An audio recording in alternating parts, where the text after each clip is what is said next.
ایک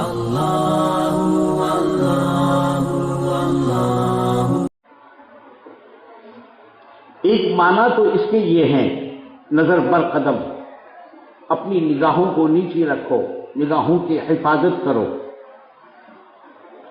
بزرگوں نے نظر بر قدم کا ایک معنی یہ بھی بتلائے کہ ہمارے رہنما رہبر، ہمارے آقا سرور دو جہاں محمد الرسول اللہ صلی اللہ علیہ وسلم ہیں، ہم ان کے پیروکار ہیں، وہ ہمارے ہادی ہیں، ہم ان کے متبع ہیں۔ نظر بر قدم کا مطلب یہ ہے کہ ہماری نظر اللہ کے رسول صلی اللہ علیہ وسلم کے قدموں پر ہونا چاہیے، یعنی اللہ کے رسول صلی اللہ علیہ وسلم کے قدم کیا ہیں؟ ہمارے لیے آپ کی سنتیں۔ ہماری نظر آپ صلی اللہ علیہ وسلم کے قدموں پر، یعنی آپ کے نشان قدم پر ہونا چاہیے، سنتوں پر ہونا چاہیے، کہ جو کام کریں سنت کے مطابق کریں، کوئی عمل بھی سنت کے خلاف نہ کریں، اس کو کہا جاتا ہے نظر بر قدم۔ حضرت عبداللہ ابن عمر رضی اللہ تعالی عنہ کہتے ہیں کہ میں مکہ مکرمہ سے مدینہ منورہ نکلا اور بالارادہ میں عقیدت میں، محبت میں، عشق میں ہجرت والے راستے سے نکلا۔ بہت اچھی روڈ بنی ہوئی ہے، شارع ہجرہ اس کو کہا جاتا ہے، اور وہاں مسجد بھی بنی ہے جہاں اللہ کے رسول صلی اللہ علیہ وسلم نے نماز ادا کی تھی، اس کو مسجد ہجرہ کہا جاتا ہے۔ آپ نے فرمایا کہ میں بالارادہ کہ اللہ کے رسول صلی اللہ علیہ وسلم ہجرت کے موقع پر اس راستے سے گئے تھے، میں بھی اس راستے سے مدینہ مکہ مکرمہ کے لیے نکلا، تو میں نے یہ محسوس کیا کہ جہاں پر بھی اللہ کے رسول صلی اللہ علیہ وسلم کا قدم پڑا ہے وہاں پر میں ایک نور محسوس کرتا تھا اور اس نور میں چلتا رہتا تھا۔ چلتے چلتے ایک وادی میں میں پہنچا تو پوری وادی مجھے منور نظر آنے لگی۔ میں سمجھ گیا کہ اللہ کے رسول صلی اللہ علیہ وسلم نے یہاں سے قدم رکھ کر گزرا نہیں ہے بلکہ یہاں قیام کیا ہے۔ وہ آپ کے قیام کی برکت یہ تھی کہ پوری وادی منور ہو چکی تھی۔ تو اس طرح نشان قدم پر چلنے کا مطلب یہ ہے کہ آپ کی سنت پر عمل کرنا۔ حضرت عبداللہ بن عمر رضی اللہ تعالیٰ عنہ ہی کا واقعہ ہے، اپنے قافلے کے ساتھ جا رہے ہیں، ایک مقام پر عبداللہ بن عمر رضی اللہ تعالیٰ عنہ نے اپنے ساتھیوں کو روکا کہ میں ابھی آتا ہوں، آپ لوگ ٹھہرے رہیے، اور آپ سب سے ہٹ کر تھوڑا دور گئے اور استنجا کے لیے بیٹھے، استنجا نہیں کیا اور پھر اٹھ کر آ گئے۔ سب ساتھیوں نے کہا یہ کیا کیا آپ نے؟ استنجا کے ارادے سے گئے تھے، آپ استنجا کے لیے بیٹھے اور بغیر استنجا کے اٹھ گئے۔ تو مجھے استنجا کا تقاضا تو میرے کو نہیں تھا، لیکن میں آپ صلی اللہ علیہ وسلم کے ساتھ ایک مرتبہ جا رہا تھا، جب یہاں سے گزرا تو آپ صلی اللہ علیہ وسلم وہاں استنجا کے لیے بیٹھے تھے، تو میں آپ کی اتباع میں وہاں جا کر بیٹھ کر آیا۔ استنجا کا تقاضا نہیں تھا اور استنجا کرنا مقصد بھی نہیں تھا۔ عزیز دوستو، ہماری زندگی کی کامیابی آپ صلی اللہ علیہ وسلم کے نقش قدم پر چلنے میں ہے، آپ کی سنتوں پر چلنے میں ہے۔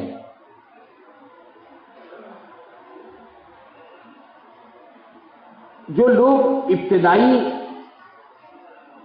اسباق میں ہیں ان کو نظر بر قدم کا کیا مطلب ہوتا ہے؟ ان کے لیے نظر بر قدم یہ ہے کہ جو سبق ان کو دیا گیا ہے وہ اسی میں منہمک رہیں، غیر ضروری طور پر آگے کی طرف نہ دیکھیں، اپنے سے زیادہ بڑے ہوئے ترقی کیے ہوئے لوگوں کی طرف نہ دیکھیں، بلکہ جو سبق ہم کو دیا گیا ہے اسی پر عمل کریں اور اسی کو پابندی سے کریں، استقامت کے ساتھ عمل کریں، تو جب آگے جا کر آپ اپنا راستہ طے کر سکتے ہیں۔ سیر کرتے ہوئے آگے بڑھنا ہے، لیکن جیسے سیڑھیاں ہم چڑھتے ہیں تو سیڑھیاں چڑھتے وقت جس سیڑھی پر ہم پیر رکھ کر آگے جا رہے ہیں اس سیڑھی پر قدم رکھنا پڑتا، اس سیڑھی کے اوپر ہی نظر رکھنا پڑتا۔ آپ اوپر کی سیڑھی کو دیکھ رہے ہیں اور چڑھ رہے ہیں، کسی طرف بھی پیر سیڑھی ہوتا الٹ پلٹ ہو جاتا، آپ گر جاتے، اوپر تک نہیں پہنچ سکتے، یہیں گر جاتے۔ تو نظر بر قدم کا ابتدائی مراحل میں چلنے والوں کے لیے یہ ہے کہ وہ اپنے سبق پر نظر رکھے، اپنی عبادتوں پر ناز نہ کریں، اپنی عبادتوں پر فخر نہ کریں، اور اپنی عبادتوں کو اللہ پر احسان کے انداز میں نہ گنائیں۔ ذرا سی پریشانی آ گئی تو لوگ اللہ تعالیٰ پر احسان جتلاتے ہیں، حالانکہ مولانا میں 5 وقت نماز پڑھتا ہوں، روزانہ سورہ ملک پڑھتا ہوں، سورہ واقعہ پڑھتا ہوں، سورہ مزمل پڑھتا ہوں، سورہ رحمان پڑھتا ہوں، پھر بھی دیکھو تو حالات بنتے نہیں، کاروبار میں ویسی پریشانی یہ وقت۔ تو میں بولتا ہوں ماشاءاللہ سبحان اللہ، آپ تو پوری ایمانداری کے ساتھ اللہ کی عبادت کرتے ہیں، اللہ آپ کے ساتھ بےمانی کر رہا ہے۔ ارے نہیں مولانا پھر کیا ہے؟ اپن عمل کرے وہ اپنے لیے کر رہا ہے یا کہ اللہ کے لیے کر رہا ہے؟ ہم اپنے لیے کر رہے ہیں، اللہ پر احسان نہیں جتلا رہے ہیں۔ جہاں یہ کیفیت پیدا ہو جاتی ہے آدمی ترقی نہیں کر سکتا، آگے نہیں بڑھ سکتا۔ تو بزرگوں کو کہنا یہ ہے کہ ہر چیز میں نظر برقدم ہونا چاہیے، سنتوں پر عمل ہونا۔ آدمی جب تک کہ سلوک کا راستہ طے نہیں کر سکتا، سلوک کی منزلوں کے عروج پر نہیں جا سکتا، جب تک کہ وہ نظر بر قدم پر عمل نہ کرے، ہر چیز میں اپنی اوقات، اپنی حیثیت اس کو ذہن میں رکھے، تبھی جا کر وہ ترقی کر سکتا ہے۔ تو عزیز دوستو، موقع بات تفصیل سے کرنے کا نہیں ہے، لیکن بعض مخصوص باتیں الحمدللہ آج بڑی خوشی ہوئی کہ حضرت کا بیان مکمل ہوا۔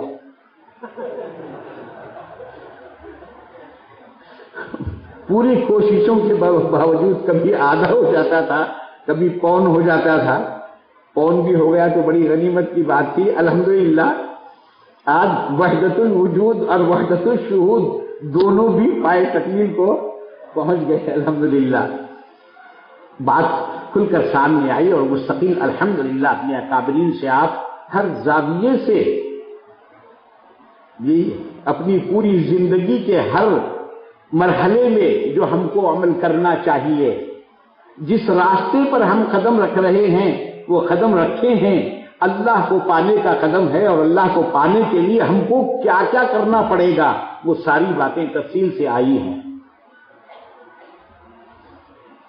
بس ایک چھوٹی سی نصیحت کے طور پر یہ بات آپ کے سامنے رکھا، اور بھی باتیں آپ حضرات کے سامنے آئیں، جیسے حلقوں کا قائم کرنا۔ کل مولانا نے بات بالکل حقیقت سمجھائی کہ حلقے میں شریک ہو کر جب ہم ذکر کرتے ہیں اور حلقے میں شیخ موجود نہیں ہیں تو وہ حلقے کے ساتھی شیخ کا بدل ہوتے ہیں۔ سب مل کر جب کہتے ہیں، حضرت رحمت اللہ علیہ کہا کرتے تھے جس جگہ پر شیخ اور مرید کا، پیر اور مرید کا عمل چلے وہ خانقاہ ہے۔ جہاں بھی ہر جگہ شیخ پہنچ نہیں سکتا جسمانی اعتبار سے، لیکن روحانی اعتبار سے وہ ہر حلقے میں اس کی توجہ کام کرتی ہے، ہر حلقے میں توجہ کام کرتی ہے۔ اللہ تبارک و تعالی برابر ان کو ان شیخ کے ذریعے سے فیض پہنچاتے ہیں۔ اس طرح حلقوں کو قائم کرنے میں چستی اور پھرتی سے کام لیجئے، اور جہاں جہاں پر حلقے چل رہے ہیں ان کو مضبوط کیجئے۔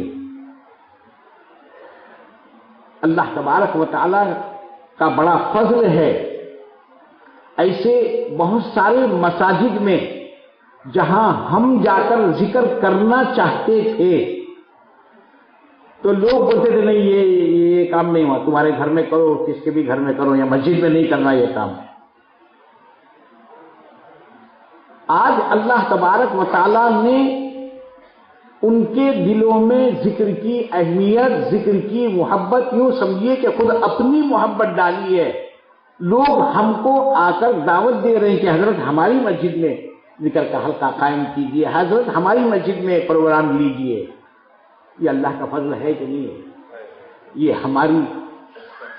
ہمارے استقامت سے ذکر کے حلقوں کے چلانے کی برکت ہے، اور انشاءاللہ تعالی روئے زمین کی ساری نحوستیں، سارے عالم میں امن کا پیدا ہونا وہ اللہ کے نام اور اللہ کے ذکر سے ہی ممکن ہے، باقی اور کسی چیز سے ممکن نہیں ہے۔ دنیا تو تباہی کے دہانے پر پہنچی ہوئی ہے۔ وَكُنْتُمْ عَلَى شَفَا حَفْرَةٍ مِّنَ النَّارِ، بس اب نجات اللہ کے دامن کو پکڑنے سے، اللہ کے رسول صلی اللہ علیہ وسلم کے دامن کو پکڑنے، آپ کے نقش قدم پر چلنے سے ملے گی۔ اس لیے زندگی کے ہر لمحے میں بندے کو اپنی نظر اپنے قدموں پر رکھنا چاہیے۔ اہل اللہ حضرات فرماتے ہیں کہ ابتدا میں، شروع میں دل آنکھوں کے تابع ہوتا ہے۔ دل تو اندھا ہے، دل کو آنکھیں نہیں ہیں۔ دل کو جو چیزیں معلوم ہوتی ہیں اس کا ذریعہ آنکھیں، آنکھوں سے دل کو مواد ملتا ہے، اور پھر دل ارادے کرتا ہے، ذہن سوچنے میں لگتا ہے، اور اس طرح گناہوں کے پروگرام بناتا، پلان بناتا ہے۔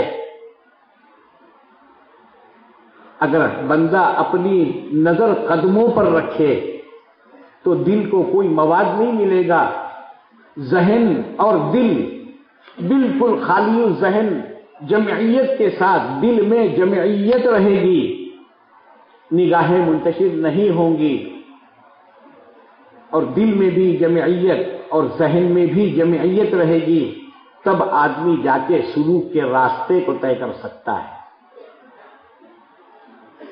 تو دل جو ہے وہ ابتدا میں آنکھوں کے تابع ہوتا ہے، آنکھوں سے اس کو مواد مل جاتا ہے، اب اس کے بعد آگے کا کام جو ہے وہ دل کرتا ہے، دل ارادہ کرتا ہے، دل تمنا کرتا ہے، گناہ کا ارادہ کرتا ہے، لیکن سب سے پہلے آنکھیں کام کرتی ہیں۔